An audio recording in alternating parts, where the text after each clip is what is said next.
The attempted assassination of Michael Manley, the then Prime Minister of Jamaica, took place on December 3, 1976.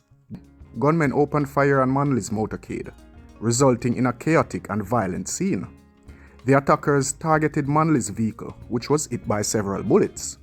Tragically, several people were killed in the attack, including 2 security personnel and a young girl. However, Michael Manley himself survived the assassination attempt unharmed. The incident sent shockwaves throughout Jamaica, noting that the specific details and motives behind the attack have been the subject of speculation and investigation.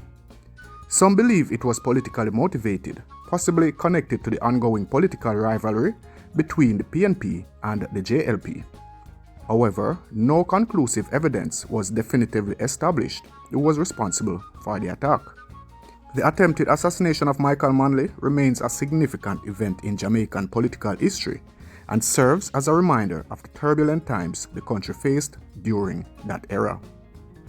In our next video, we will be looking at the life and suspicious death of Sir Donald Sangster,